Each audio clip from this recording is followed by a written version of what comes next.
जय श्री राम। पहले देख लेते हैं आवाज़ आ रही है तो शुरू करते हैं फिर।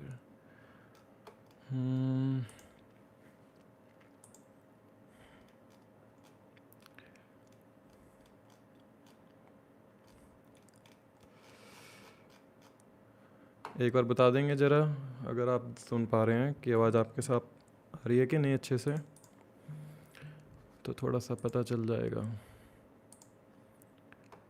फिर शुरू करते हैं सेशन।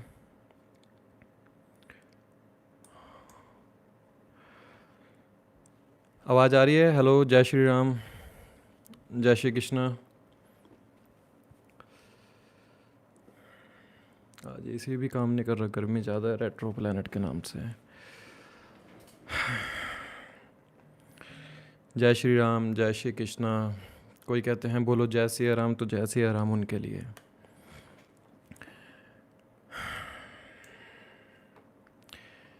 शुरू करें।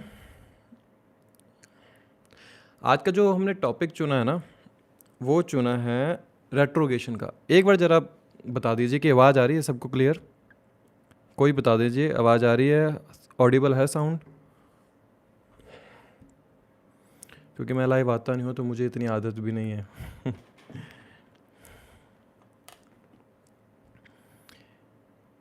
Clear clear?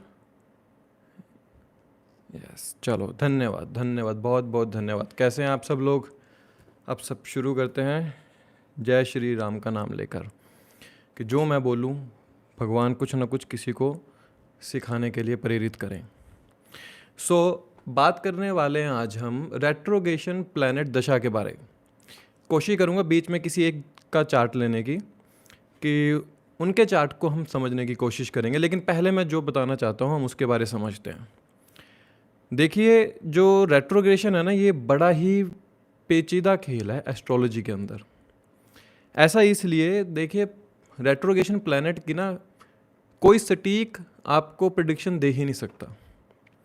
ऐसा इसलिए क्योंकि क्लासिकल टेक्स्ट में लिखा है कि पिछले घर का हमें फल मिलता है, और अगर आज के युग में सुने तो आज के युग में कहा जाता है कि एक्चुअली प्लैनेट रेट्रो होता नहीं है, वो एक ट्रेन उल्टी जा रही है तो दूसरी ट्रेन से लगता है कि वो आगे की तरफ जा रही है। मतलब आज के युग के हिसाब से जो मुझे समझ में आया कि एक जो क्लियर कंटेक्स्ट है ना, वो हमें रेट्रो प्लैनेट के बारे में मिलता नहीं है।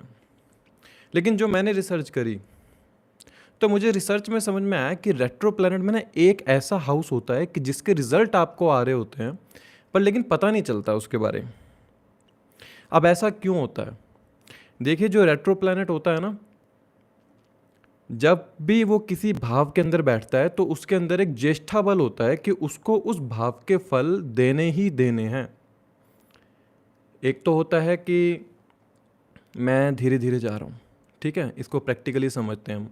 धीरे धीरे जा रहा हूँ और मैं सब कुछ देखते हुए जा रहा हूँ, मेरा ध्यान कहीं और है और मैं चलते चले जा रहा हूँ।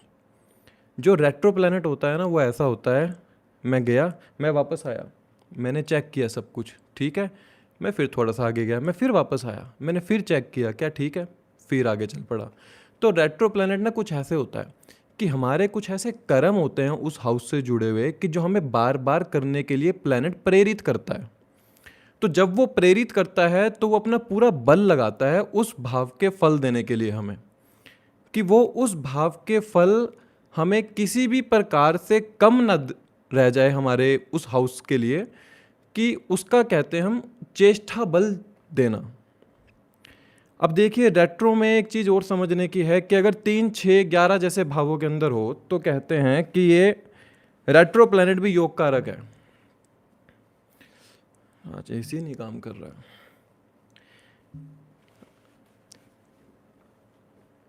कि कैमरा क्लियर नहीं है, एक सेकंड, हाँ क्लियर है। 3, 6, 11 त्रिषणाया भाव होते हैं।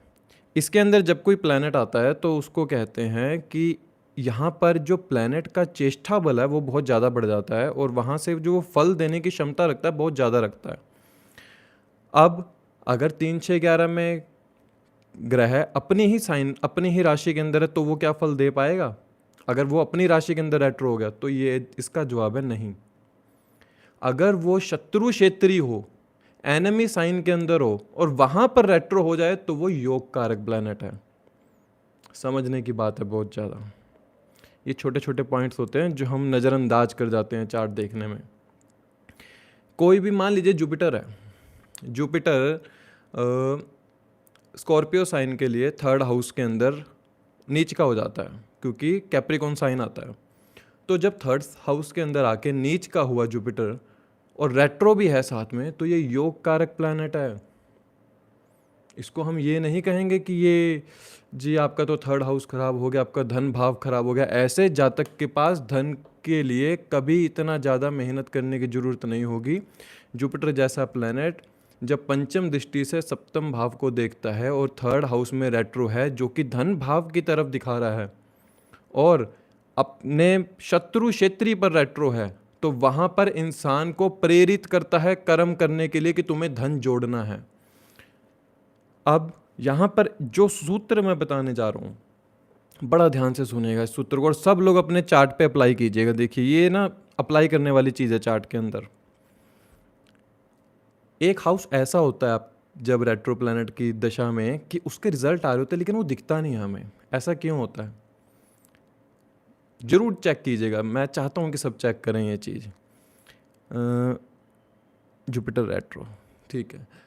देखिए जो प्लैनेट आपकी कुंडली में रेट्रो है उसकी दशा आपको चल रही है, तो ये चीज़ समझिए कि वो प्लैनेट जिस दिन पहले दिन रेट्रो हुआ था उस दिन वो किस नवमांश के अंदर था।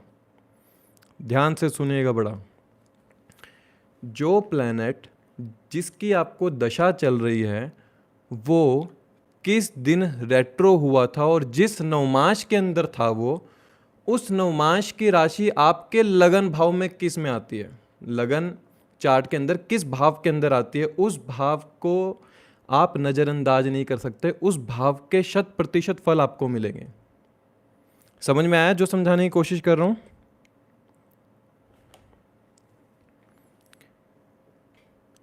रेट्रो प्लैनेट, अब जिनको समझ में नहीं आया एक बार दोबारा से समझाने की कोशिश करता हूँ क्योंकि बड़ी डीप ये बात है, जल्दी से समझ नहीं आएगा, समझाता हूँ। मान लीजिए किसका शनि छठे भाव के अंदर रेट्रो है, ठीक है, उसको हम कह सकते हैं उस प्लैनेट की दशा शुरू हो रही है।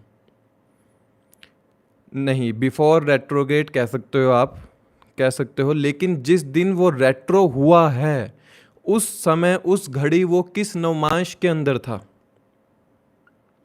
जिस नवमांश के अंदर वो था वो नवमांश की राशि आपके लगन चार्ट में जिस भाव में आती होगी उस भाव के फल 100% मिलेंगे ही मिलेंगे। ये सबसे बड़ा थंब रूल है रेट्रो प्लैनेट की दशा को डिकोड करने का। ये मैंने एक चार्ट पे नहीं बहुत चार्ट के अंदर लगाया और जातक ने माना है कि हाँ मुझे इस भाव के भी फल आ रहे थे, लेकिन मैंने कभी इस तरफ ध्यान नहीं दिया।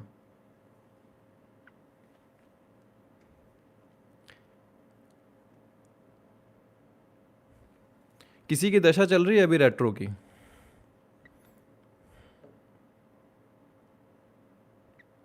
किसी की दशा चल रही है अगर रेट्रो की तो कोशिश करते हैं उनका चार्ट देखने की। जुपिटर की, ठीक है, जुपिटर की दशा चल रही है, आयुषी जी कह रहे हैं। अच्छा, जुपिटर की दशा कब से शुरू हुई है आपको? थोड़ा जल्दी बताने की कोशिश करें अगर आवाज़ आ रही है। देखिए, चलो अभी शायद बिजी हैं। एक थंब रूल को हमेशा पकड़ के रखना है रेट्रो प्लैनेट की दशा में। अगर 3, 6, 11 में है, एनिमी साइन के अंदर है तो अच्छे फल देगा, बुरे फल नहीं देगा। अपनी ही राशि के अंदर रेट्रो हो गया तो नेगेटिव फल देगा। ये पहला थंब रूल हुआ रेट्रो प्लैनेट का।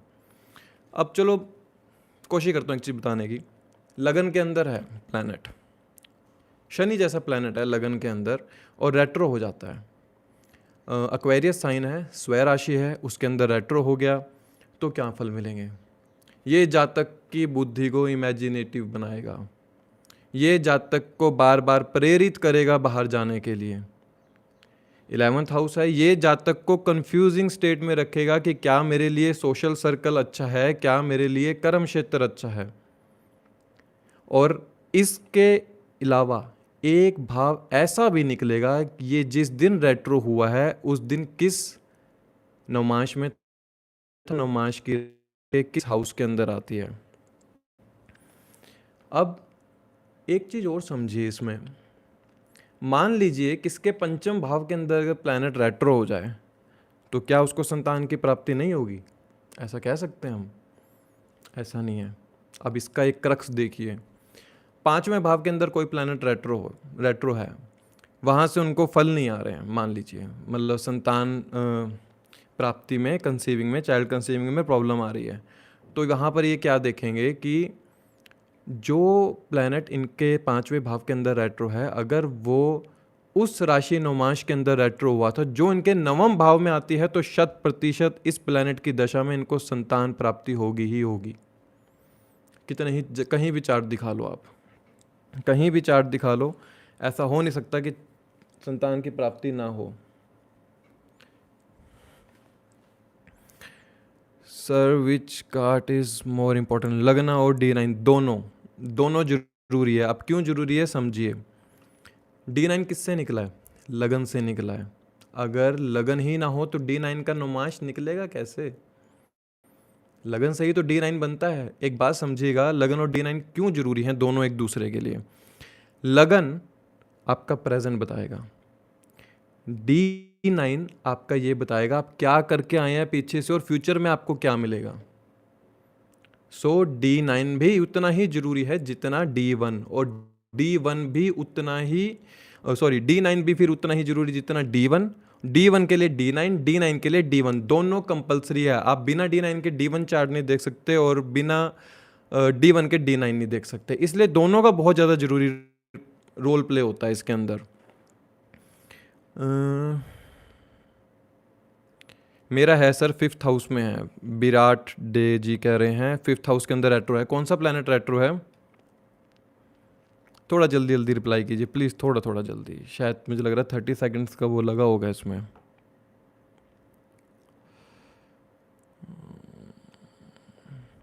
शादी हो जाएगी जी, शादी भी हो जाएगी, आराम से देखेंगे। I have Saturn retro in Leo 9th house also in conjunction with Ketu, please guide about this. अब आप कह रहे हैं कि आपका जो शनि है वो केतु के साथ 9th हाउस के अंदर लियो साइन में रेट्रो है, मतलब आप सेजिटेरियस असेंडेंट हुए, ठीक है, और आपका second Lord and third Lord 9th house के अंदर रेट्रो हो गया केतु के साथ। तो सबसे पहले तो ये देखिए, आपका second Lord and third Lord, second Lord अपने से अष्टम में चला गया, थर्ड लॉर्ड अपने से सप्तम में चला गया और रेट्रो हो गया यहाँ पर 9th हाउस के अंदर। तो यहाँ पर ना आपको जो मेन प्रॉब्लम आती होगी, आप धर्म की मानना चाहते हैं लेकिन आपको फैक्ट्स चाहिए कि क्या जो मैं बोल रहा हूँ वो सत्य है, मुझे इसका प्रमाण दो। ऐसा इसलिए होता है, एक तो लियो साइन है ना, अथॉरिटी की साइन है। अब इसको समझिए कि कैसे डिकोड किया जाता है चार्ट को। जो लियो साइन है वो एक गवर्नमेंट साइन है, कह सकते गवर्नमेंट को दिखाता है, सूर्य की राशि है, राजा को प्रमाण चाहिए होता है कि क्या सत्य है क्या गलत है। साथ में केतु बैठा है, शनि केतु अगर हो जाए तो बहुत बढ़िया योग होता है। शनि केतु में जातक जो होता है वो लेट गो करने वाला होता है, तो हो सकता है कि आपके पिता का जो स्वभाव हो वो लेट गो करने वाला हो और आप बहुत ज़्यादा स्पिरिचुअल हो सकते हैं। You have to study. आप जितना खुद को एजुकेट करेंगे, 9th हाउस ना एजुकेशन, हायर एजुकेशन को दिखाता है, और शनि जैसा प्लेनेट है ना, तो वहाँ पे उतावलापन नहीं करना चाहिए। और जब वो रेट्रो है तो रेट्रो में वो क्या दिखाएगा, जो मैंने पहले थंब रूल बताया है वहाँ से चेक कर लीजिएगा कि आपके कौन से राशि नवमांश में वो रेट्रो हुआ था और किस भाव में वो राशि आती है आपके। उसके बाद ये चेक कीजिएगा कि उस भाव से जुड़े हुए फल मेरे को आ रहे हैं। रेट्रो हुआ है तो जो 9th हाउस का जो पूरा चेष्टा बल के रूप में वो फल देने की कोशिश करेंगे, तो आपको एजुकेट करने के लिए पहले तो प्रेरित करेंगे कि आप अपने आप को एजुकेट कीजिए। जितना आप अपने आप को एजुकेट करेंगे ना, उससे आपको फल क्या मिलेंगे मैं बताता हूँ। जो ये रेट्रोग्रेशन है ना सैटर्न की केतु के साथ, केतु अलगाव पैदा करता है। दोनों ये वैरागी ग्रह हैं, वैरागी इन द सेंस कि सैटर्न भी अलगाव पैदा करता है और केतु डिटैच करता है हमें। नाइन्थ हाउस के अंदर आ गए हैं, तो एजुकेशन के अंदर इंसान को बार बार डिटैच्ड होना पड़ता है। मतलब हम कह सकते हैं हायर एजुकेशन में इनके एक ना एक बार ज़रूर रोक लगी होगी, जिनके मैं बारे बता रहा था अभी, शायद नव्या जी हैं। तो जब यहाँ पर इनको बार बार रोक देखने को मिलती है, स्टॉपेज देखने को मिलती है, तो यहाँ पर इनको समझना चाहिए कि मुझे इस भाव से अपने आप को डिटैच करना है। केतु की सबसे अच्छी रेमेडी है, और शनि यहाँ पर रेट्रो हैं जो कि अष्टम भाव के भी आपको फल देने की कोशिश करते हैं। अर्थात कि शनि यहाँ पर एक कार्मिक के रूप में एक चीज़ बताने की कोशिश कर रहा है कि आपको अपनी एजुकेशन कंप्लीट करनी है बाय हुक और क्रुक। अलगाव हो रहा है, केतु अलगाव पैदा कर रहा है, उसको मन से डिटैच कीजिए। जब नाइन्थ हाउस में केतु आता है ना, तो पहली बात तो पिता के साथ संबंध अच्छे नहीं होते हैं। पिता के साथ संबंध अच्छे नहीं होते हैं कि हो सकता है पिता के साथ आप बहुत समय से दूर भी रहे हों। लेकिन जब साथ में शनि वहाँ पर रेट्रो है, तो ये एक चीज़ दिखाता है कि आपका जो मेन फोकस होगा ना, आप जिस भी चीज़ को पढ़ने की कोशिश करेंगे उसमें अपने आप को इतना इंडल्ज कर लेंगे कि ना दुनिया की खबर ना किसी चीज़ की खबर। और शनि आपके नाइन्थ हाउस में रेट्रो हैं, सेकंड एंड थर्ड लॉर्ड है, तो आपको ज़्यादातर जो अभाव रहेगा धन भाव और सिबलिंग से रहेगा, क्योंकि उस भाव का स्वामी रेट्रो नाइन्थ हाउस में हुआ है। दूसरे भाव का स्वामी अपने से अष्टम में जाके रेट्रो हो गया है, तो अर्थात जो पिता से जो आपको हेल्प मिल सकती थी वो ज़्यादा रूप से नहीं मिल पाएगी। अगर ऐसा होता है तो बता सकते हैं, बाकी कर ही रहे हैं आप सब मैसेज। ये समझने की चीज़ है कि जो प्लैनेट जिस भाव में रेट्रो होगा, आपको उस भाव के प्रति ज़्यादा बल लगाना पड़ता है उस भाव के फल निकालने के लिए, अन्यथा उस भाव के फल नहीं मिलेंगे। देखिए किसी का ना सिक्स्थ हाउस में रेट्रो प्लैनेट था, सैटर्न ही था, तो वो इंसान बहुत ज़्यादा परेशान था। हेल्थ अच्छी थी, क्योंकि शनि अगर ज़्यादा प्लैनेट रेट्रो है, शनि प्लैनेट रेट्रो है, तो शनि जिस भाव में रेट्रो होता है ना, उस भाव में इंसान को दुख देने के लिए ना उस भाव के ज़्यादातर दुखों को ख़त्म कर देता है, लेकिन एक कष्ट छोड़ देता है, जिसके चलते इंसान का उस भाव के प्रति हमेशा एक अलर्ट मोड पे रहे कि हाँ मैंने यहाँ पर ध्यान देना है, मुझे यहाँ पर ध्यान देने की ज़रूरत है। जब छठे भाव में रेट्रो हो शनि, तो इंसान को रोग हो सकता है। अगर रोग होगा तो नौकरी अच्छी होगी, अगर नौकरी अच्छी होगी तो कर्ज के नीचे दबा रहेगा, अगर कर्ज नहीं होगा, अगर कर्ज होगा सॉरी अगर कर्ज होगा तो हेल्थ और नौकरी अच्छी, अगर हेल्थ अच्छी नौकरी भी अच्छी तो कर्ज की वजह से परेशान रहोगे। मतलब शनि जहाँ भी जाके रेट्रो होंगे ना, आपको उस भाव से बाकी चीज़ों से छुटाकर और एक कारक तत्व से आपको परेशान जरूर करेंगे। तो जिस भी भाव में सैटर्न, आप लोगों में से जिनका भी सैटर्न कहीं ना कहीं अगर रेट्रो है, उस भाव को चेक कीजिए कि क्या मेरे को उस भाव से फल अच्छे आ रहे हैं, स्वरूप आ रहे हैं।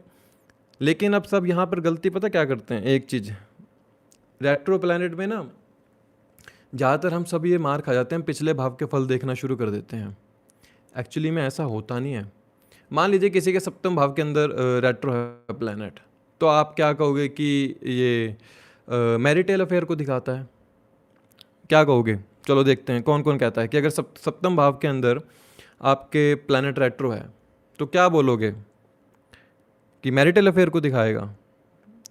कोई जवाब दे तो मैं थोड़ा सा कोशिश करूँ आगे बताने की इस चीज़ को।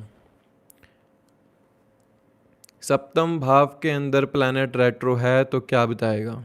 Delay in the marriage. वो तो शनि का काम है, वो तो शनि का काम है, डिले इन द मैरिज। ये सब लाइक देखिए, चलो मैं बताता हूँ।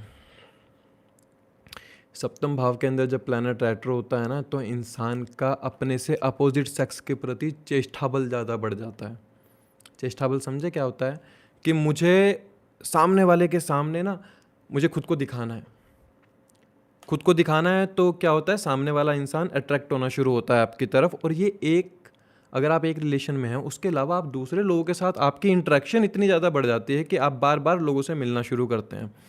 तो ये क्या होता है कि जब अगर प्लैनेट मेलेफिक है, तो जब आप दूसरे लोगों से इंटरेक्ट करेंगे, क्योंकि सातवां भाव आपसे सामने वाला है, जब आप उन लोगों के साथ इंटरेक्ट करेंगे तो ये ना आपके रिलेशन को बढ़ाता है उनके साथ। तो क्या होता है कि इंसान अपने जो पास्ट कर्म है, कि जो उनके मन में बुद्धि होती है कि बुद्धि में एक विचार आता है, सॉरी, कि मेरे को प्यार चाहिए, मेरे को एक केयरिंग चाहिए, नेचर स्वभाव वाला चाहिए, और सामने से जब वो मिलने लगता है और आप भी यहाँ पर सप्तम भाव में रेट्रो है, तो क्या होता है कि सामने वाले इंसान के साथ इंटरेक्शन इतनी ज़्यादा हो जाती है कि आप सब कुछ भूलकर अपनी इस इच्छा को पूरा करने के लिए एक नया रिलेशन स्थापित कर लेते हैं, जो कि एक हमारे समाज के खिलाफ है, जिसको मैरिटल अफेयर कहते हैं।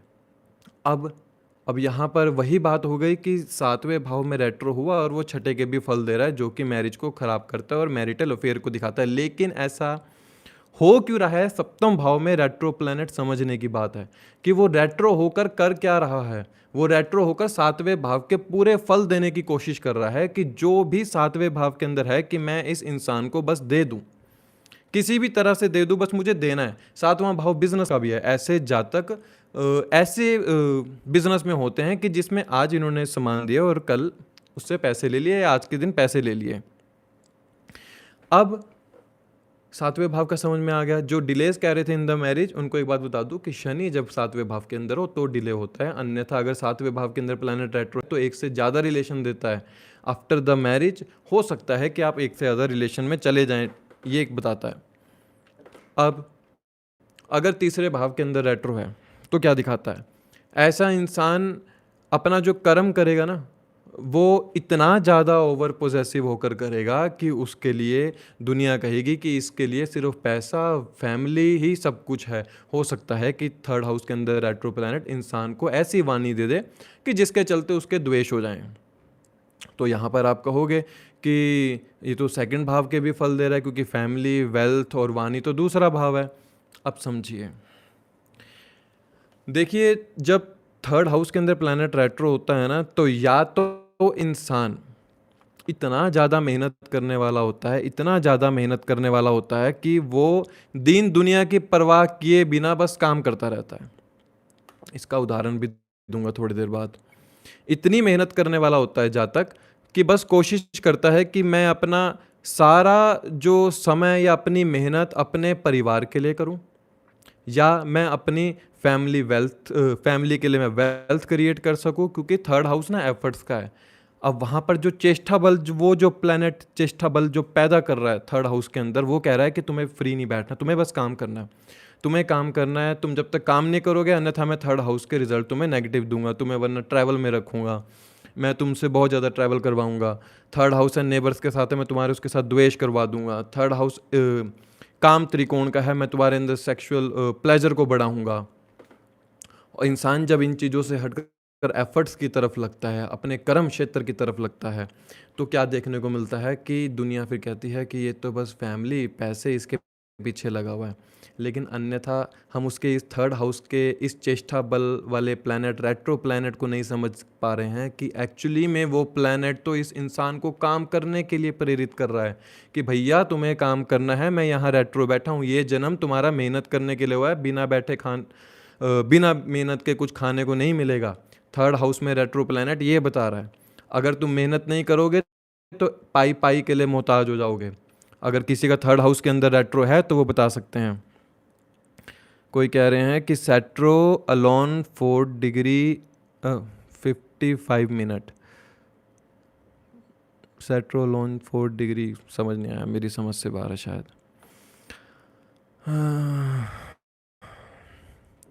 तो थर्ड हाउस के बारे में बता रहा था मैं। थर्ड हाउस आपके एफर्ट्स का है। अब चौथा भाव ले लीजिए। चौथा भाव किस चीज़ का है? चौथे भाव में अगर रेट्रो प्लैनेट है तो चौथा भाव आपकी माता का है, चौथा भाव आपके डोमेस्टिक पीस का है, चौथा भाव आपके रियल एस्टेट बिजनेस का है, चौथा भाव आपके मनस का है। ऐसे इंसान के मन के अंदर बार बार एक चीज़ ना चेक करने की आदत होती है। अगर चौथे भाव में किसी के रेट्रो है, एक बार कुंडा लगा दिया, मैंने शायद लगाया नहीं था, मैं दोबारा चेक करके आता हूँ, अच्छा ठीक है, वापस चले जाएंगे, फिर दोबारा चेक करने गए, नहीं मैंने लगाया नहीं था। मतलब मन के ऊपर रेट्रो प्लैनेट का अभाव है कि वो बार बार प्रेरित कर रहा है, एक काम कर लिया, नहीं उसको चेक करो, दोबारा चेक करो, बार बार चेक करने के लिए प्रेरित करता है। चौथे भाव के अंदर मन के ऊपर प्रेरित करता है। अब ऐसे जातक के लिए ना डोमेस्टिक पीस बहुत ज़्यादा मैटर करता है अगर फोर्थ हाउस के अंदर रेट्रो है। ऐसा इसलिए, देखिए वहाँ पर ना इंसान पूरे घर को एक ऐसा चाहता है कि यहाँ का माहौल ठीक रहे, मेरे घर का माहौल ख़राब ना हो। वो बार बार घर की चीज़ों को चेक है कि क्या सारा सामान ठीक है। और माता के साथ उसकी थोड़ी-सी नोक-झोंक हो सकती है कि उनके माता का स्वभाव ऐसा हो सकता है कि वो थोड़े-से उनको बार-बार समझाने की कोशिश करते हों, क्योंकि चौथे भाव में रेट्रो है, प्लैनेट है, तो वो माता के ऊपर थोड़ा-सा ज़्यादा प्रभाव डालने की कोशिश करता है। कि माता का स्वभाव ऐसा हो सकता है कि वो आपको एक गुरु के रूप में, क्योंकि जो चौथा भाव है ना, ये हमारी पहली एजुकेशन होता है। तो यहाँ पर जब रेट्रो प्लैनेट आता है तो माता आपके लिए सबसे पहले गुरु होते हैं।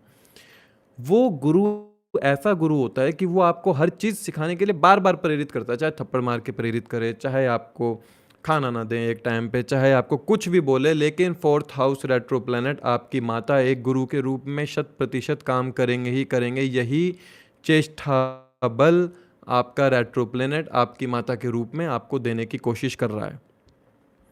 Does retro planet aspect also effect? Retro planet का ना एस्पेक्ट ऐसे लीजिए, कुछ लोग कहते हैं 6 एस्पेक्ट हो जाते हैं। अगर जैसे शनि जैसा ग्रह है कि भाई जब वो जिस भाव में बैठा है वहाँ से भी देख रहा है, अपने से पिछले वाले भाव से भी देख रहा है, तो 6 एस्पेक्ट हो जाते हैं।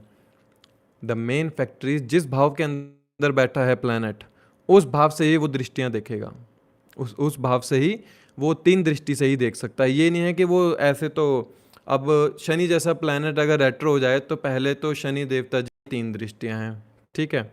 दूसरी उनकी राशियां 2 हैं। तीसरा जहां वो बैठेंगे तो ऐसे तो वो 3, 2, 5 और एक 6 हाउसेस को तो वो अकेला रोल प्ले कर रहे हैं 6 हाउसेस के ऊपर। और अब ऊपर से अगर वो रेट्रो हो गए तो रेट्रो में तो हमने और पिछले वाले हाउस से भी ले लिए, तो भाई साहब पूरा का पूरा जो 12 भाव हैं वो तो आपके शनिदेव जी ने कवर कर लिए, तो फिर बाकी के हाउस को कौन कवर करेगा? समझिए, तर्क को समझिए। रेट्रो प्लैनेट का एस्पेक्ट सिर्फ वहीं से लीजिए जिस भाव के अंदर वो बैठा है, अन्यथा और किसी भाव से लेने की ज़रूरत नहीं है। हाँ, उस भाव से जुड़कर वो इतना ज़्यादा फल दे देता है अपना प्लैनेट कि हमें लगता है कि कहीं वो पीछे वाले घर के फल तो नहीं दे रहा। एक्चुअली वो एक ना समझने की चीज़, ऐसा क्यों लगता है हमें पिछले वाले घर के फल दे रहा है। एक राशि के अंदर 2 से 3 नक्षत्र आते हैं। जैसे आप पाएंगे कि कुछ राशियां ऐसी हैं जिसमें 26 डिग्री 40 कला से अगली राशि के 10 डिग्री तक उसमें एक ही नक्षत्र रहता है। तो मान लीजिए अगर उस नक्षत्र के अंदर आके प्लैनेट रेट्रो हो गया तो उसके लिए वो जो डोमेन है वो तो दोनों राशियों का हो गया ना। एक राशि का डोमेन तो हुआ नहीं, वो तो उस नक्षत्र के अंदर है कि जिसके अंदर आधी राशि ये आ रही है और आधी राशि ये आ रही है। तो जब वो फल देने की कोशिश करता है वो तो उन दोनों के बीच के फल देने की कोशिश करता है, जिसके चलते हमें लगता है कि शायद ये पीछे वाले घर के भी फल देने की कोशिश कर रहा है, लेकिन फल तो वो उसी भाव के दे रहा है जिस भाव में वो बैठा है रेट्रो प्लैनेट। हाँ, ये फल हो सकता है कि किसी के चार्ट के अंदर वो नक्षत्र जो है खाली उसी राशि के अंदर हो, वो दूसरी राशि के अंदर नहीं आता। इसलिए भावचलित जब हम चार्ट चेक करते हैं तो भावचलित में वो शायद आपको 3 भाव के अंदर दिखा रहा होगा, लेकिन वो आपको जो प्लैनेट है वो चौथे भाव में चला जाता है।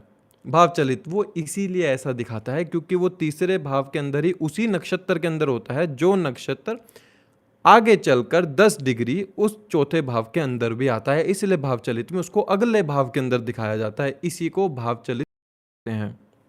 अभी तक शायद बहुत लोगों को पता नहीं होगा कि भावचलित में ऐसे कैसे आगे चला जाता है। ये मेन फंडा है भावचलित का। समझ में आ रहा है? थोड़ा सा बता दीजिए समझ में आ रहा है कि नहीं। मैं थोड़ा सा पानी पी लूँ। जय श्री राम और जय सिया राम जो कहते हैं। जय श्री राम, जय श्री राम। हाँ जी। जयपुर संतान कब होगी? अच्छा, फर्स्ट हाउस में एरीज साइन 4 डिग्री 4 डिग्री 55 कला शनि प्लैनेट एरीज साइन के अंदर है। ये नीच का हो जाता है जैसे कि दिखाया जाता है। अब अगर थोड़ा सा आप ये भी बता देते कि किस नक्षत्र में तो और हेल्प हो जाती। अब कोई कह रहे हैं कि मैं नाम भूल गया, देखना भूल गया मैं शायद। राजू जी हैं, हाँ राजू जी कह रहे हैं कि इनका जो है मेष राशि के अंदर शनि जो प्लैनेट है वो रेट्रो हो गया। अब शनि एरीज साइन के अंदर नीच का हो जाता है क्योंकि ये पूर्व दिशा में आ जाते हैं, इसलिए नीच का हो जाता है। ये बात समझिएगा। शनि का के पास जो आधिपत्य है वो पश्चिम दिशा का है, पूर्व दिशा में आकर शनि के अंदर बल कम होता है।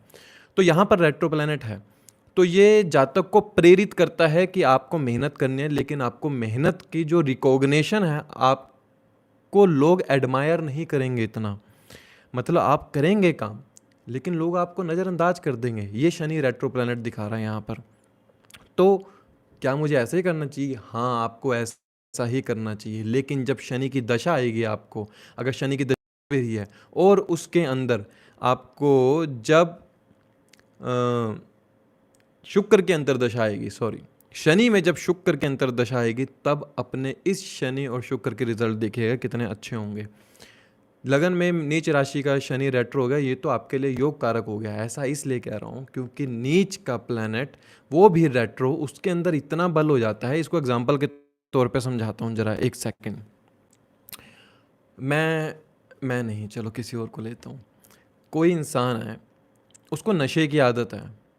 अब उसको मेरी साथ वाली चेयर पर बिठा दो, तो क्या वो पढ़ पाएगा? नहीं, क्योंकि उसको नशा बुला रहा है बार बार। अब उसको उसके जैसे लोगों के साथ बिठा दो, जहाँ पर उसको नशा भी मिल रहा है, गाली गलौज भी चल रही है, गलत गलत काम सारे के जा रहे हैं, तो वहाँ पर उसकी एनर्जी देखना और मेरे पास बैठे हुए उस इंसान की एनर्जी देखना। यहाँ पर वो सो जाएगा, वहाँ पर वो इतना एक्टिव होगा, आप कह नहीं सकते कि वही इंसान है। तो यही रेट्रो प्लैनेट नीच का या एनिमी साइन के अंदर फल देता है कि उसको वो एनवायरनमेंट मिल जाता है कि वो वहाँ के पूरे फल दे सके। वहाँ पर वो खुश होता है, क्योंकि उसको जो मेलेफिक प्लैनेट होता है ना, अगर मेलेफिक प्लैनेट की बात करूँ रेट्रो में, बेनिफिक की नहीं, मेलेफिक प्लैनेट अगर रेट्रो है आपका एनिमी साइन या नीच का हो जाए, तो कोशिश करता है जातक कि मैं सेल्फ एफर्ट्स द्वारा अपने आप को आगे बढ़ा सकूं। लेकिन अगर ये नीच का हो, 3, 6, 11 त्रिषेणाया भाव जैसे भावों में अगर नीच का हो, तो ये फल अच्छे देता है। अन्यथा जैसे लगन में नीच का हो गया, तो थोड़े से तो आपके अंदर कॉन्फिडेंस की कमी रखेगा। अब राजू जी बोलेंगे कि कॉन्फिडेंस की कमी है, ठीक है, लोगों से डर लगता है, कोशिश करते हैं अपने आप को दूसरे लोगों से छुपाने की, चाहे जहाँ 4 लोग खड़े होते होंगे ये साइड से होके निकल जाते होंगे।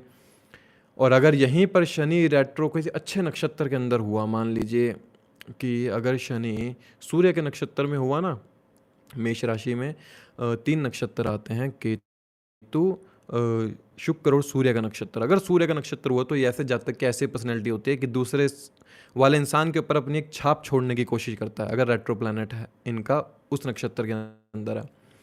अगर केतु के नक्षत्र में, तो ऐसा जातक ना छुप के रहता है। रेट्रो प्लैनेट है शनि, केतु के नक्षत्र में है, अश्विनी नक्षत्र आता है, और यहाँ पर जातक का जो स्वभाव होगा वो अपने आप को हमेशा छुपा के रखता है, दूसरे लोगों से छुपा के रखता है। क्योंकि जातक को ना ऐसा लगता है कि मैं अपने आप को दूसरों को दिखाऊंगा तो वो लोग मेरा मजाक उड़ाएंगे, क्योंकि लगन में नीच का प्लैनेट वो भी रेट्रो होके बैठ गया। क्योंकि केंद्र के जो भाव होते हैं ना, ये शुभ भावों के लिए हैं, शुभ ग्रहों के लिए हैं। इस पॉइंट को समझिए, जो केंद्र के अंदर भाव है ना 1, 4, 7, 10, उसमें शुभ ग्रह अगर हों तो वो अच्छा फल देंगे। अन्यथा क्या होगा, जो उस भाव की शुभता है ना, वो उसको खराब कर देते हैं, लेकिन खुद स्वयं अच्छे हो जाते हैं। ये थंब रूल है, इसको समझिए। अब जैसे इन्होंने बताया कि फर्स्ट भाव के अंदर इनका नीच का है प्लैनेट, तो भाव को तो ठीक कर देगा, भाव को खराब करेगा, खुद को अच्छा कर लेगा। खुद को अच्छा करने के बाद आपकी मानसिक स्थिति के ऊपर वो इतना प्रभाव डालेगा कि आपको आगे बढ़ने के लिए प्रेरित करेगा, लेकिन थोड़ा सा सेल्फ कॉन्फिडेंस की कमी रखता है यहाँ पर। अभी तक जो हमने कवर किए, first, third, fourth and ninth cover कर लिए। और कौन सा हाउस नहीं कवर किया है, कोई बता देंगे ज़रा? थोड़ा सा कोशिश करेंगे। सर एक मिनट, ये डिवाइन हारमोनी जी क्या बोल रहे हैं? सर मेरा मकर लगन है, 6th हाउस के अंदर सैटर्न रेट्रो है। मतलब सैटर्न आपका रेट्रो हुआ, कैप्रिकॉर्न असेंडेंट है ना आप, तो जेमिनी साइन के अंदर रेट्रो हुआ। बुध है, तो मुझे कम्युनिकेशन में कभी कभी दिक्कत आता है, और मुझे एपिलेप्सी है, तो इसके लिए उपाय क्या करना चाहिए? अब एक देखिए यहाँ पर इनको कम्युनिकेशन में क्यों प्रॉब्लम आ रही है। छठे भाव के अंदर साइन कौन सा है? मिथुन का है, जेमिनी साइन है। जेमिनी साइन आता कहाँ पर है? कालपुरुष की कुंडली में थर्ड हाउस के अंदर आता है। तो क्यों ना हम इनको ये कहें कि भाई साहब आप अपना ट्रैवल कीजिए। ट्रैवल में क्या इन्वॉल्व कीजिए अपने अपने हाथ से। थर्ड जो जेमिनी साइन है ना, वो हमारे एफर्ट्स और हाथ को दिखाता है। अपने हाथों से ना, अगर आप कैप निकल गया शायद मैं से, अगर आप कैप्रिकॉन असेंडेंट हैं तो आप अपने हाथों से ना कोशिश कीजिए सेवा करने की। छठा भाव सेवा का है। अब चार्ट को देखिए कैसे एनालाइज करते हैं। छठे भाव के अंदर मिथुन राशि आ रही है, शनि उसके अंदर रेट्रो है, जैसे कि उन्होंने बताया। मतलब लग्नेश छठे भाव के अंदर रेट्रो है। छठा भाव सेवा का। जेमिनी साइन थर्ड हाउस में आती है। क्या दिखाती है कालपुरुष की कुंडली में? एफर्ट्स, कम्युनिकेशन, आपका शॉर्ट ट्रैवल, ठीक है, आपके हाथ को दिखाती है। तो ऐसे जातक को हम ये कह सकते हैं, अगर ये किसी भी प्रॉब्लम से गुजर रहे हैं, मुझे नहीं पता क्या प्रॉब्लम है, किसी भी प्रॉब्लम से अगर गुजर रहे हैं, तो आप अपना अपने हाथों से सेवा कीजिए। ये रेट्रो प्लैनेट यहाँ ये मांग रहा है कि आप जाइए, गुरुद्वारे में जाइए, मंदिर में जाइए, किसी जानवरों की मदद कीजिए, क्योंकि छठा भाव जानवरों का भी होता है। अपने हाथों से दूध पिला दीजिए, देखिए क्या होगा। क्योंकि छठा भाव ना, जो आपको बीमारी के रूप में कोई भी चीज़ देने की कोशिश कर रहा है, उस बीमारी को ख़त्म करने का एक ही इलाज है कि आप अपने एफर्ट्स द्वारा सेवा कीजिए। ऐसा इसलिए शायद पिछले जन्म में करने की इच्छा थी पर कर नहीं पाए, इस जन्म में करना पड़ेगा, क्योंकि वो अन्यथा जो लग्नेश आपका छठे भाव के अंदर रेट्रो होके बैठा है, वो आपको छठे भाव से कुछ ना कुछ फल देता रहेगा। या तो आपको रोग देगा, किसी न किसी बीमारी से ग्रसित रखेगा, या फिर आपको छठे भाव में लोन से परेशान करेगा, नौकरी स्टेबल नहीं हो पाएगी, और हो सकता है कि आप पैसे के लिए दूसरे लोगों का यूज़ भी करते हों, क्योंकि दूसरे जो पांचवें भाव में आपकी राशि आएगी वो टॉरस आएगी, और छठे भाव में मिथुन आ रही है। तो यहाँ पर शनि रेट्रो होकर आपको साथ में एक भाव पीछे के फल जरूर देगा। अब इसको समझेगा कि मैंने अब पीछे का क्यों कहा, अब आपको नक्षत्रों का खेल समझ में आ जाएगा। So use the remedy. कैसे रेमेडी को यूज़ करना है? अपने उस प्लैनेट की ऑरा को कंट्रोल कीजिए। कैसे कंट्रोल करना है? मैं कीचड़ में, मुझे एग्जांपल देके समझाने में मज़ा आता है, इसलिए थोड़ा सा एग्जांपल से समझिए। बहुत उन चीज़ों में मत जाइए कि मैं पीछे से एक चाल चली आ रही है, भेड़ चाल, और उसमें जाके गिर गए सब खाइयों में। इस समय एस्ट्रोलॉजी को बदलने की भी ज़रूरत है कि जो हमारे ऋषियों ने कहा, उन्होंने उस कालखंड के रूप में कहा था। अब कालखंड सब बदल चुका है। अब उस कालखंड और इस कालखंड में ज़मीन आसमान का फ़र्क है। पहले कहते थे अगर केंद्र में शुभ प्लैनेट हो तो जातक को घोड़ा सवारी मिलेगी। अगर आज कोई कंसल्टेशन काउंसलिंग के लिए कोई आए मेरे पास और चौथे भाव में शुक्र उच्च का हो, तो मैं कह दूं उनको कि आपको घोड़ा, आपके पास घोड़ा है। क्यों? क्योंकि ना अब युग बदल चुका है। युग बदल चुका है तो हमें नई नई थ्योरीज अप्लाई करने की ज़रूरत है। थोड़ा सा एस्ट्रोलॉजी को भी थोड़ा सा बदलने की ज़रूरत है। वो कैसे बदला जाएगा? क्योंकि जब हम रिसर्च करेंगे, जब हम रिसर्च करना शुरू करते हैं, उस रिसर्च से हम कुछ नहीं करने वाले। पहले एक बात ये समझिए, जब आप रिसर्च करते हैं ना, तो हमारा जो कनेक्शन है डायरेक्ट प्लैनेट से होता है। जब भी आप रिसर्च करते हैं उस प्लैनेट की दशा में ही होता है ऐसा रिसर्च। या तो अष्टम भाव की दशा लगी हो आपको, पंचम भाव की दशा लगी हो, नाइन्थ हाउस की दशा लगी हो, या सेकंड हाउस की दशा लगी हो, जो भी उसमें प्लैनेट बैठे हैं, या उस प्लैनेट के स्वामी की दशा लगी हो, तो ही आप ज़्यादातर एस्ट्रोलॉजी के अंदर आ सकते हैं।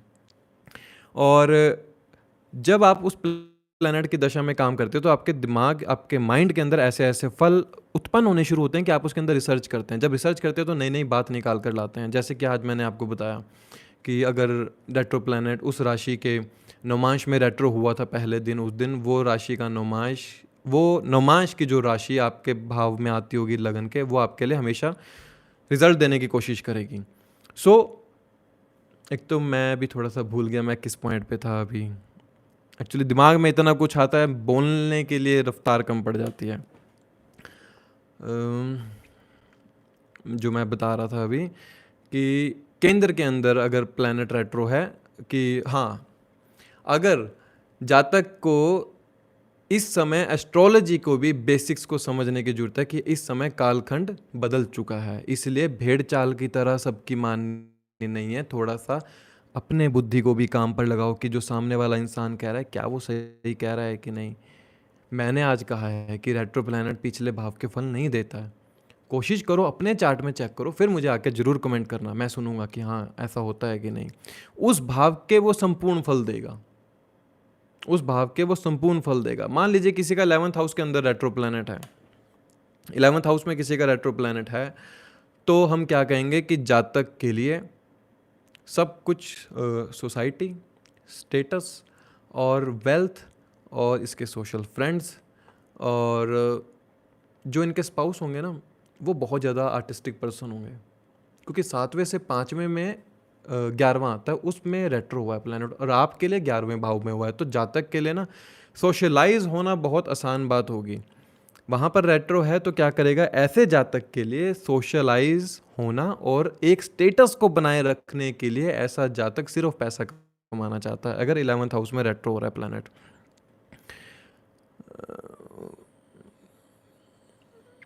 उपाय, एक सेकंड, उपाय को कंक्लूजन कर दीजिए सर, मैं गवर्नमेंट टीचर के लिए जाना चाहता हूँ, इज़ इट पॉसिबल? मेरा 10th हाउस में शुक्र मंगल है, शुक्र मंगल है नहीं। टीचिंग के लिए जाना चाहते हो, मंगल वहाँ से अष्टम दृष्टि से पंचम भाव को देखता है। ये देखिए पंचम भाव स्वामी जो आपने बताया अपने से छठे में अपनी स्वय राशि में ही बैठा है, अर्थात तुला राशि के अंदर बैठा होगा कैप्रिकॉर्न असेंडेंट में। तो एक चीज़ दिखाता है कि आपको ना एक चीज़ करनी पड़ेगी, एंटरटेनमेंट को बंद कीजिए, एजुकेशन की तरफ ध्यान दीजिए और कॉम्पिटिटिव एग्ज़ाम की तैयारी कीजिए। कॉम्पिटिटिव एग्ज़ाम की तैयारी किस डायरेक्शन में बैठ के करनी है? नॉर्थ ईस्ट डायरेक्शन में बैठ कर पढ़िए। क्यों? क्योंकि 5वें भाव में आपके वृषभ राशि आती है नॉर्थ ईस्ट, जो कि डायरेक्शन को दिखाता है। उस डायरेक्शन में बैठ के पढ़ेंगे और उस डायरेक्शन में बैठ के एक मंगल का दिया जरूर लगाएं, क्योंकि वहाँ पर मंगल की जो 8वीं दृष्टि आ रही है वो आपकी जो एजुकेशन में एक हनन डाल रही है, जो आपको पढ़ने से डिस्ट्रैक्ट कर रही है, उस डिस्ट्रैक्शन को ख़त्म करेगी। एक बारी में समझा दिया, तो अब मैं अपनी बात कंटिन्यू करता हूँ, क्योंकि मैं भूल जाता हूँ जो मैं बोल रहा हूँ, मेरे दिमाग में होता है मैं भूल जाता हूँ, इसलिए मैं मैसेज नहीं देखूँगा। 11th हाउस के अंदर जो मैंने रेट्रो बताया कि इंसान इतना ज़्यादा सोशलाइज हो जाता है कि सोशलाइज होते होते वो पैसे को, स्टेटस को इतना महत्व देने लग जाता है कि वो भूल जाता है कि कर्म क्षेत्र क्या है मेरे लिए। कर्म क्षेत्र, अब देखिए ना, अब मैं यहाँ पर फिर दोबारा बोलेंगे कि जी आपने तो पिछले भाव के भी फल दे दिए क्योंकि 10th हाउस कर्म क्षेत्र का है। अब ध्यान दीजिए 11th हाउस के अंदर प्लैनेट रेट्रो है, उसके लिए सिर्फ पैसा ज़रूरी है। पैसा ज़रूरी है, कैसे ज़रूरी है वो नहीं फ़र्क पड़ता, कौन सा प्लैनेट है ये भी देखना ज़रूरी है, सोशलाइज होना ज़रूरी है। 11वां भाव बड़े भाई बहनों का है, उनके साथ द्वेष कर लेगा पैसों के लिए, इनहेरिटेंस के लिए द्वेष कर लेगा 11th हाउस में अगर रेट्रो प्लैनेट है। ठीक है, माता से इनहेरिटेंस के रूप में कुछ मिल सकता है, क्योंकि चौथे से 8वें में रेट्रो हो रहा है प्लैनेट, चौथे भाव से 11वां है जो 8वां पड़ता है, तो माता से कुछ इनको मिल सकता है। और कर्म क्षेत्र को लेकर इनको स्ट्रगल करना पड़ेगा। क्यों? क्योंकि इनके दिमाग में ना एक चीज़ रहती है कि भाई साहब मुझे पैसा चाहिए, मुझे पैसे से अपना स्टेटस एक खड़ा करना है, लेकिन ये वो उस चीज़ को नहीं ध्यान दे पाते कि मुझे पैसा मिलेगा कैसे। 11th हाउस किस चीज़ का है, ज़रा ध्यान से सुनिए। 11th हाउस है आपकी उस इच्छाओं का कि जिन इच्छाओं का आपको दमन करना है, क्योंकि 12वें से 12वां 11वां है। समझ में आया? 11वां हाउस ना आपका इच्छा त्रिकोण का क्षितिज है। अब वो इच्छाएं, जिन इच्छाओं का आपको दमन करना है, तभी तो आप कर्म क्षेत्र पर आपने काम कर पाओगे। इसीलिए वहां पे आपके लिए प्लैनेट रेट्रो हुआ कि आपको अपने 11वें भाव की इच्छाओं का दमन करना है, तब जाके आप अपने खर्चों पर कंट्रोल कर पाओगे और अपने कहीं ना कहीं 10वें हाउस कर्म क्षेत्र पर ध्यान दे पाओगे। अन्यथा कर्म क्षेत्र को छोड़ के सारे समय सोशलाइज होने की जगह भागते रहोगे। इसलिए 11th हाउस रेट्रो आपको ये बताता है कि अपनी इच्छाओं का दमन कीजिए, तब आप कर्म क्षेत्र पर ध्यान दे सकते हैं। अन्यथा ना आप अपना कर्म क्षेत्र संभाल पाएंगे और अपनी इच्छा पूर्ति के लिए आप कभी भी अपने करियर पर फोकस नहीं कर पाएंगे। So try to focus on your career rather than on your wishes, on your desires. So अब देखते हैं कि अगर कोई अच्छा सा हाउस लेते हैं जहाँ पे रेट्रो प्लैनेट हो, मान लीजिए किसी के 12th हाउस में रेट्रो प्लैनेट है, 12th हाउस में रेट्रो प्लैनेट है, तो ऐसे में इंसान के खर्चे इतने ज़्यादा हो जाएंगे कि इंसान के पास पैसा आएगा, मुझे खर्चना है कहीं, क्योंकि वहाँ से 12वें भाव से रेट्रो प्लैनेट चेष्टा बल के रूप में इनको बुद्धि में ऐसा डाल रहा है कि भाई साहब आपके पास पैसा बहुत इकट्ठा हो गया है, तो कोशिश करो अब कुछ खर्चा करो, मैं यहाँ पे परेशान हो रहा हूँ 12th हाउस के अंदर, ऐसा बताएगा प्लैनेट। सो जब 12th हाउस के अंदर रेट्रो हुआ तो क्या हम ये नहीं कह सकते जातक को क्यों ना आप मेडिटेशन की तरफ थोड़ा बार बार ध्यान दीजिए। मैंने भी थोड़ी देर में मेडिटेशन किया नहीं। क्या मैंने चैरिटी की आज, बार बार जाके चेक करो मेरे बैंक में कितने पैसे हैं। ठीक है, मैं थोड़ा सा पैसा चैरिटी के रूप में खर्च कर देता हूँ, अब कितने थोड़ा और खर्च कर देता हूँ, अब कितने और खर्च कर देता हूँ। इससे क्या होगा, ये जो रेट्रो प्लैनेट 12th हाउस में आपके फिजूल में जो खर्च करा रहा था ना, वो फिजूल के खर्चे आपके 12th हाउस में बैठे प्लैनेट जो मेडिटेशन को दिखाता है, एनजीओस को दिखाता है, चैरिटी को दिखाता है, फॉरेन ट्रैवल को दिखाता है, उसमें जब करोगे तो ये यहाँ से जो रेट्रोग्रेशन का जो प्रोसेस होता है ना, जो आपका खर्चे बढ़े रहते हैं, उन खर्चों को वो अलाइन करना शुरू कर देगा, इन्वेस्ट करना शुरू कर देगा, क्योंकि 12वां भाव इन्वेस्टमेंट का भी होता है। सो जब आपने खर्चना ही है पैसा, पैसा खर्चने से परेशान हो 12th हाउस में रेट्रो प्लैनेट से, सो क्यों ना वहाँ खर्चो जहाँ से आपको इनकम भी जनरेट हो जाए। So try to invest your money in the speculative market. जहाँ पर इन्वेस्ट करोगे तो वहाँ से आपको पैसा भी बनेगा जल्दी से। जज बनने के लिए क्या योग होने चाहिए? मैं वकील हूँ। जज बनने के लिए आपको सबसे पहले छठा और 10वां और चौथा हाउस स्ट्रांग होना चाहिए। अब ऐसा क्यों? देखिए, चौथा भाव जनता का है। क्या आप जनता के लिए सही डिसीजन ले सकते हैं? ये मैटर करता है। और जनता के दिलों पर राज करोगे या नहीं, ये अष्टम भाव बताएगा। जनता के सामने क्या जवाब दे पाओगे या नहीं, ये 10वां भाव बताएगा। इसलिए प्लैनेट आपका चौथा, 8वां, 10वां बहुत मैटर करेगा। अगर चौथे और 8वें प्लैनेट की आपको किसी तरह से युति हो जाए ना, तो हम कह सकते हैं। अब आप कहेंगे 8वां हाउस कैसे, समझ नहीं आ रहा है। ऐसे चौथे से 5वां पड़ता है। जनता के प्रिय हैं क्या आप? 5वां भाव प्रेम संबंध का है, जनता है, जनता के प्रिय हैं या नहीं। और अब एक चीज़ समझिए कि जब आप कह रहे हैं कि मैं जज बन सकता हूँ या नहीं, योग है या नहीं, अब इसमें आप ये देखिए कि क्या आपका 6th हाउस प्लैनेट भी इसके अंदर इन्वॉल्वमेंट लेने की कोशिश कर रहा है। ठीक है, आप जनता के लिए सही एक ले सकते हैं या सही एक रिजल्ट दे सकते हैं। क्या 6th हाउस की प्लेसमेंट इसके अंदर अच्छी हो रही है? और लॉयर या जज जो होता है ना, सबसे बढ़िया जो योग होता है उसमें ना योग होता है, अगर शनि और चंद्रमा कहीं मिल जाएं 6th, 3rd, 10th और 11th हाउस में, अगर उच्च का हो जाए शनि या चंद्रमा, तो बहुत बढ़िया योग होता है। इसको बोलते हैं वाइट कॉलर जॉब। चंद्रमा की इन्वॉल्वमेंट होती है क्योंकि आपको अपने मानसिक बुद्धि से आपको एक रिजल्ट लेना है। शनि का फल होता है कि मुझे ये क्या गलत है क्या सही है, उसका एक अथॉरिटेटिव रूप के अंदर एक फल देना। तो शनि चंद्रमा की अगर युति हो तो हम कह सकते हैं कि जातक का अगर शनि उसमें टॉप के हो जाएं, मतलब उच्च के हो जाए लिब्रा साइन के अंदर, और लिब्रा साइन के अंदर चंद्रमा हो, तो ऐसा जातक दूसरे लोगों के ऊपर अपना कह सकते हैं एक नेतृत्व छोड़ने वाला होता है या अथॉरिटेटिव होता है, कि जो उसने डिसीज़न ले लिया या जो उसने एक अपना डिसीज़न दे दिया उसको मानना ही पड़ेगा। तो मेरे हिसाब से जो मैं मानता हूँ कि शनि चंद्रमा की युति एक बहुत अच्छे लॉयर जज को जन्म देती है। शुक्र राहु, भाई साहब राहु रेट्रो ही होते हैं, राहु कभी ऐसे सीधा नहीं चलते हैं। Shukra Rahu both retro in the 7th house. ओ हो, कैंसर राशि, अश्लेषा नक्षत्र। देखिए, अब आप कह रहे हैं कि आपके जो शुक्र हैं वो राहु के साथ हैं, विजय कुमार जी। तो ये माफ़ कीजिएगा, सच मैं कह नहीं पाऊँगा, लेकिन थोड़ा सा अलर्ट कर देता हूँ।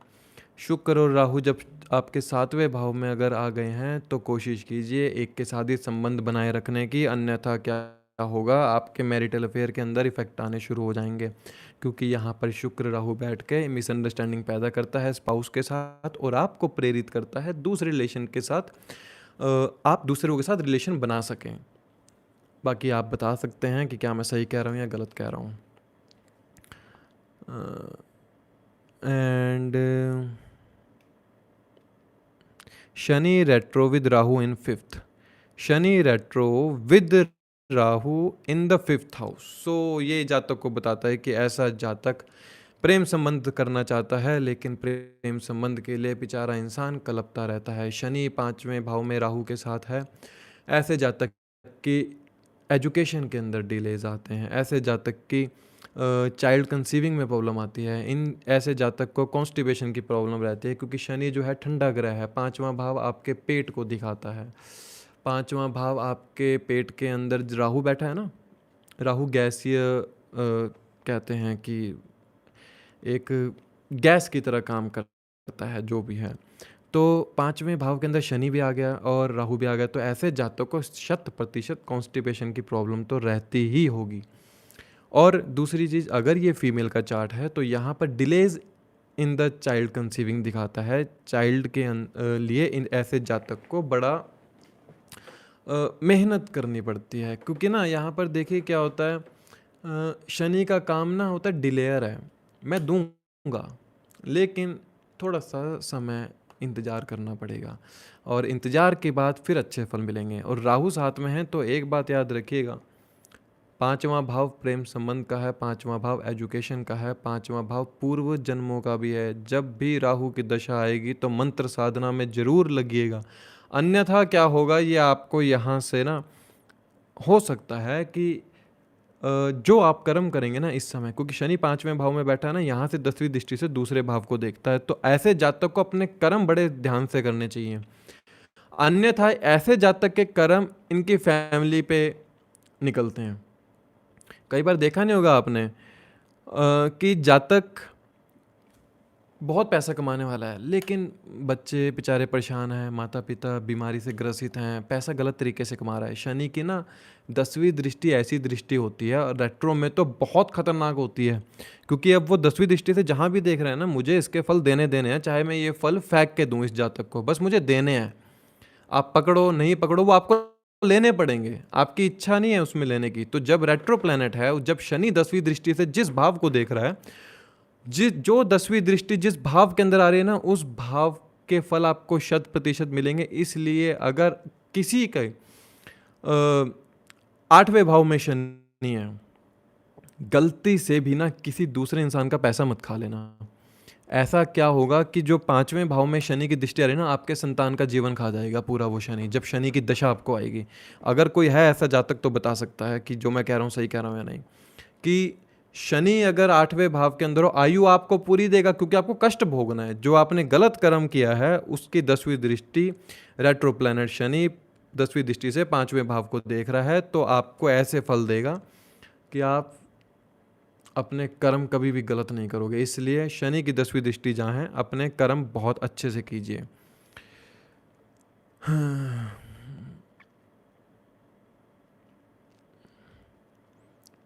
निकिता जैन क्या कह रहे हैं, शनि, एक सेकेंड, शनि 8th हाउस में कर्क लगन में गुरु रेट्रो होकर शनि को देखे तो स्पाउस भी अच्छा नहीं होगा।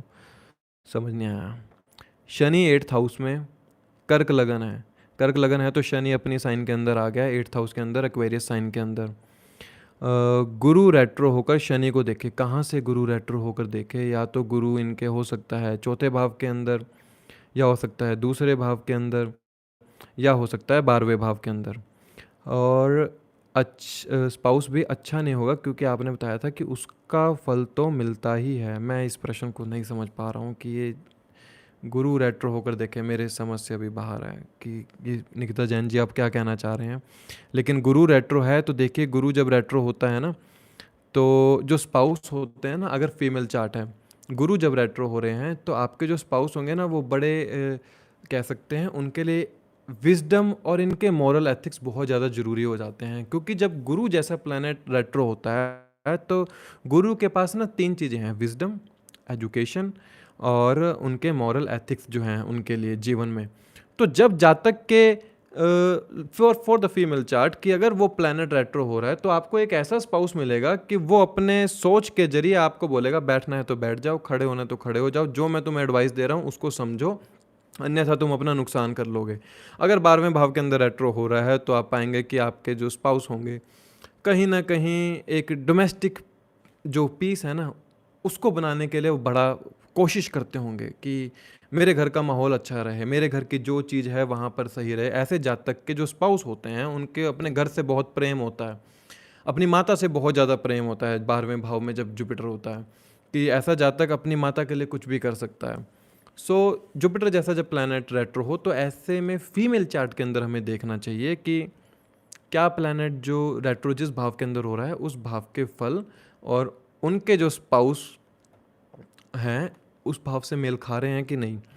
आज के समय में कहते हैं कि शुक्र भी आदमी हैं और शुक्र फॉर द मेल और फॉर द फीमेल दोनों के लिए आप शुक्र को देखिए, ऐसा नहीं है। शुक्र एक स्त्री कारक ग्रह है, जो जुपिटर है वो पुरुष कारक ग्रह है। इसलिए फीमेल चार्ट के अंदर अगर पति को देखना है तो गुरु को देखिए, और मेल चार्ट के अंदर अगर पत्नी को देखना है तो शुक्र को देखिए। शुक्र एक लग्जरियस लाइफ को दिखाता है, गुरु जो है वो आपके स्पाउस में फीमेल चार्ट में मेल को दिखाता है। तो ऐसे नहीं कह सकते कि मैं आप शुक्र दोनों के लिए देख लीजिए। मैं पता नहीं किसकी वीडियोस देख रहा था, मैंने उसमें सुना कि शुक्र से दोनों को देख लीजिए। ऐसा नहीं है, जो बेचारे वो महर्षि लिख के गए हैं इतना बड़ा बड़ा इन किताबों में लिख कर गए हैं कि बृहत पराशर होरा शास्त्र के अंदर ही आप पढ़िएगा, ये बहुत बढ़िया किताब है कि गुरु के लिए पति, गुरु को अगर देखें तो पति को समझिए, सूर्य को अगर देखें तो पिता को समझिए, चंद्र को अगर देखें तो माता को समझिए, मंगल को देखें तो भाइयों को समझिए, शुक्र को देखें तो पत्नी को समझिए, शनि को देखें तो इस इंसान के कर्म क्षेत्र को समझिए, और बुध को देखना है तो इस इंसान के कम्युनिकेशन स्किल, इस इंसान की बुद्धि को समझिए। तो मतलब हर प्लैनेट का एक कारक तत्व है, उस प्लैनेट के कारक तत्व को युग के अनुसार से नहीं बदल सकते। जो थंब रूल है ना वो वही रहेगा, हाँ उस थंब रूल को खोलकर बदला जा सकता है लेकिन युग के हिसाब से। इसलिए जो जुपिटर रेट्रो है तो अगर फीमेल चार्ट है तो ऐसे में अपने स्पाउस को देखिए कि आपके स्पाउस का क्या रिजल्ट है उसके अंदर। काफ़ी देर होगी, 1 घंटा हो चुका है और मैं थोड़ा सा पानी पी लेता हूँ। बाकी जो कुछ समझ में आया, थोड़ा सा समझ में आया, 1.5 साल बाद अभी मैं बोलने लगा था 1.5 साल बाद रेट्रो आया हूँ रेट्रो कहते हुए काफ़ी समय बाद मैं लाइव आया हूँ, कुछ समझ में आया। Venus moon congratulation in second house.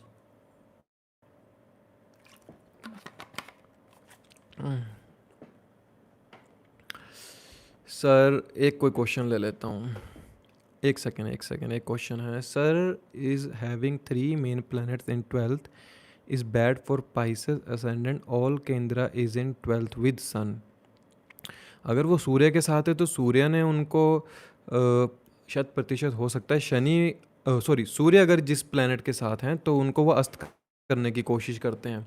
तो ये देखिए कि जो प्लैनेट अस्त हुआ है वो कौन से भाव का स्वामी है, और सूर्य जिस भाव का स्वामी है क्या वो भाव आपके लाइफ के अंदर कितना मैटर करता है। 12th हाउस के अंदर ही बोला ना, 12th is bad for Pisces ascendant, all केंद्रास is in 12th with the sun. अच्छा, पाइसेस असेंडेंट है आपने बताया है। अब वो 3 प्लैनेट कौन से हैं ये आपको बताना पड़ेगा, लेकिन मैं फिर भी इस क्वेश्चन का थोड़ा सा ऐसे जवाब दे देता हूँ। अगर आप पाइसेस असेंडेंट हैं तो जो आपका सन अगर 12th हाउस के अंदर है तो मतलब 6 लॉर्ड आपका 12th हाउस के अंदर है, ये तो अच्छा है क्योंकि ये विपरीत राजयोग होता है कि 6ठे भाव का स्वामी 12वें भाव में बैठ गया। तो ऐसे जातक को मेडिटेशन बहुत अच्छी करनी चाहिए, हो सके तो अब्रॉड जाकर सेटल हो जाइए। और ये देखिए कि आपका सूर्य किन केंद्र के प्लैनेट को कंबस्ट कर रहा है। तो 6ठा भाव सूर्य है, ठीक है, 6ठा भाव 12वें भाव में बैठ गया जाके। तो इसको क्या करें, सेवा, रूटीन में मेडिटेशन कीजिए। जब संडे वाले दिन ना एक काम कीजिए, जाइए हॉस्पिटल में, जाइए वहाँ पे ना किन्हीं 3 लोगों की ऐसे मदद कर दीजिए। 3 प्लैनेट्स कंबस्ट होंगे अगर तो 3 लोगों की मदद कर दीजिए। अपने कुछ पैसों से किसी इंसान को दवाई दिला दो। यहाँ पर जो सूर्य उन 3 प्लैनेट्स को कंबस्ट कर रहा है ना, उस एनर्जी को वो अब्जॉर्ब कर लेगा। मतलब फिर वो जो कंबशन आपको देखने को मिल रही है वो कहीं ना कहीं अलाइन हो जाएगी कि 6ठा भाव आपका सेवा है, 12वां भाव आपका खर्च है। आपने सेवा के रूप में अपनी वेल्थ से कुछ पैसा खर्च कर दिया कुछ लोगों की मदद करने के लिए, तो आपका जो ये सूर्य जो केंद्र के भावों को कंबस्ट कर रहा है, तो वहाँ के नेगेटिव रिजल्ट बहुत कम देखने को मिलेंगे। ऐसे तो बहुत लंबा हो जाएगा आज, बाकी फिर मैं अगले हफ्ते और आने की कोशिश करूँगा, लेकिन जो मेरा फंडा था समझाने का रेट्रो प्लैनेट का, वो यही था कि रेट्रो प्लैनेट को थोड़ा समझने की कोशिश कीजिए। एक बार जाने से पहले बताकर जाता हूँ, देखिए जो मेरा रिसर्च जो मैं बताने आया था, रेट्रो प्लैनेट जिस भी दिन रेट्रो हुआ था, अगर आपकी कुंडली में रेट्रो प्लैनेट है, जिस भी दिन प्लैनेट रेट्रो हुआ था, उस दिन वो किस नवमांश के अंदर था, ठीक है। यहाँ से आपको नवमांश की राशि मिल जाएगी। उस राशि को देखिए आपके लगन चार्ट के अंदर किस भाव में आती है। जिस भाव में वह राशि आएगी, वो रेट्रो प्लैनेट उस दशा में उस भाव के फल 100% देगा ही देगा। इसलिए इसको समझना है। अब समझ में आ गया है? कोई सवाल हो तो आप इसके कमेंट बॉक्स में कर सकते हैं, मैं कोशिश करूँगा रिप्लाई करने की। अभी हम चलते हैं। बाकी अगले वीक ज़रूर आऊँगा। मैं कोशिश करूँगा कि मैं सबके सवालों का जवाब देने की कोशिश करूँ, जितने मैं कर सका मैंने किया। फिर अगले वीडियो में फिर बात करेंगे, अगले लाइव सेशन में। थोड़ा सा हो सके तो रेट्रो प्लैनेट को दोबारा समझने की कोशिश करना, और ज़रूर कमेंट करना कि जो मैंने रेट्रो प्लैनेट की थ्योरी बताई वो समझ में आई, कि जो चेष्टा पल होता है वो कैसे काम करता है, जिस राशि नवमांश के अंदर वो रेट्रो हुआ है, वो राशि आपके लगन भाव में जिस भाव में आती है उसके फल आपको मिल रहे हैं कि नहीं, इसलिए ज़रूर बताइएगा। फिर मैं चलता हूँ अभी, तब तक के लिए धन्यवाद। जय श्री राम, जय श्री कृष्ण और जय सिया राम।